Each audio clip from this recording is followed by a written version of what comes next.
families and subjected to sexual abuse, dead bodies left out in the open for days, shortages of food and water.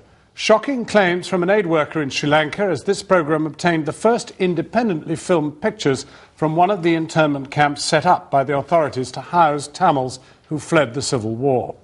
Channel 4 News managed to get cameras past the army checkpoints into a camp in the northern city of Vavuniya, where Tamils who've escaped the battle zone have been taken. Our Asia correspondent Nick Payton-Walsh has this report. These are Sri Lanka's internment camps where tens of thousands of Tamils who fled the war are held. As a journalist, you can't come here unless the army guides you around. But these pictures were taken independently by a cameraman for Channel 4 News who managed to get into the camps. He filmed for the first time people talking freely about life here. They wanted their identities hidden, but spoke of the thirst, the struggle that came here after the perilous trek from the front lines. One man said he's an aid worker at the camp.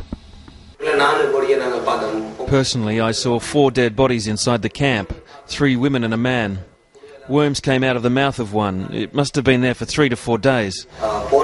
People just live with the dead bodies without doing anything. Some children were close to one. They didn't know that it was dead. People don't know who to complain to, so they just leave it. I saw mothers unable to feed their children. One asked me with tears for 2 spoons of milk powder to feed her kid, but I couldn't help her. Stories of families separated by war and then imprisoned apart during the peace.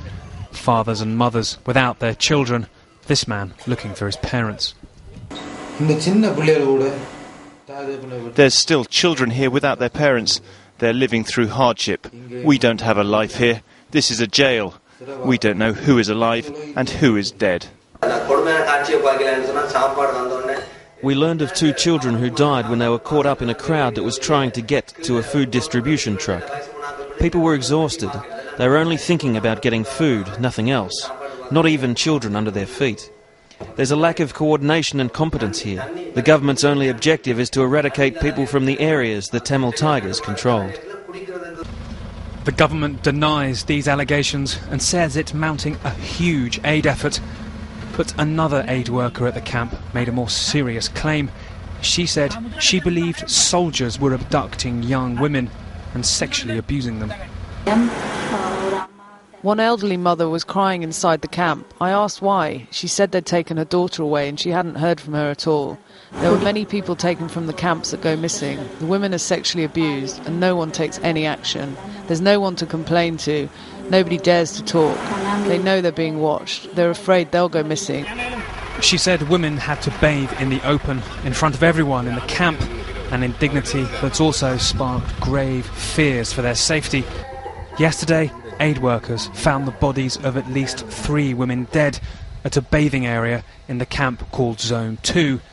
It's not clear how they died, but the incident has caused the UN to ask for the soldiers guarding the bathing area to be replaced by 20 female police officers, and for civilians, not the police and army, to investigate complaints of sexual abuse in the camp.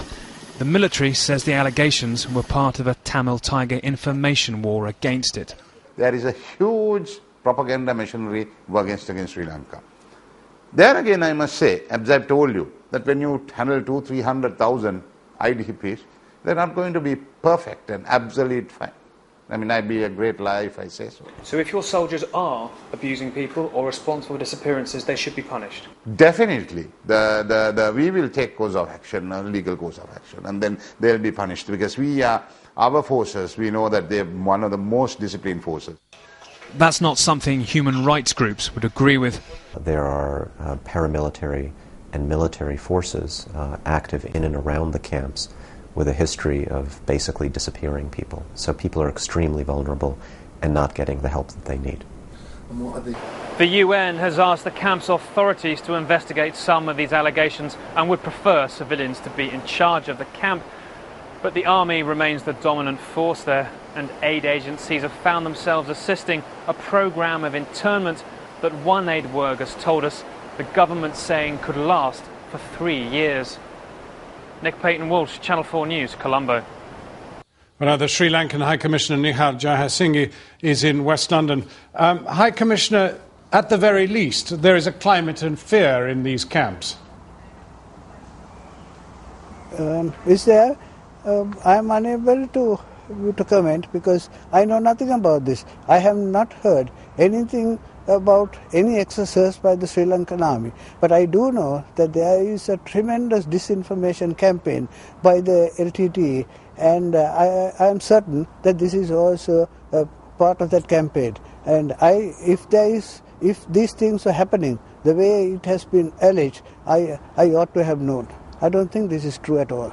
Well, one of the reasons you don't know is because there are no international aid agencies in there of any great depth, and the media is only taken there on very occasional militarily guided tours. The fact is, if you would only open this up to the United Nations properly and to aid agencies properly and to the media, we would know the truth.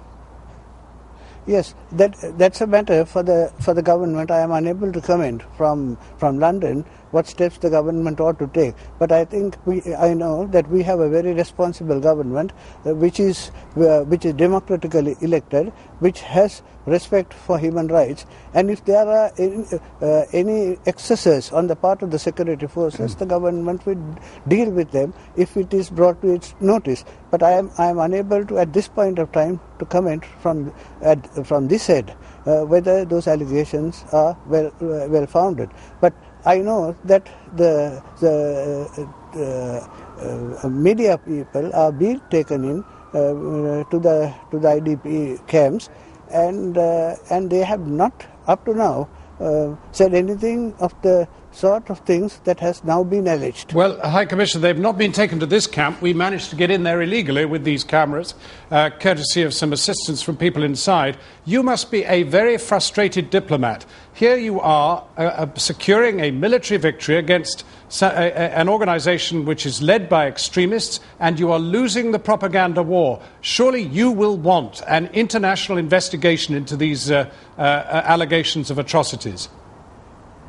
I think once we become convinced that these media organizations are reliable, then I think the Sri Lankan government would let them in. What do we have to do? What do we have to do? No, listen, as I have always been saying, for media men, bad news is news. So they thrive on bad news. So I want the media men to act more responsibly, and I don't think my government is satisfied that there is that degree of responsibility manifested by High Commissioner. Your government has decided the New York Times, the BBC, Channel 4 News, all these people are unfit to report your conflict. Yet you are saying you have the good news, the good news of winning this military battle against these Tamil extremists, and you won't let them in there. Who are you to judge who's good and bad? We will let them in once we are satisfied that the conditions are conducive for public view. Well, High Commissioner, thank you for joining us. We look forward to having free access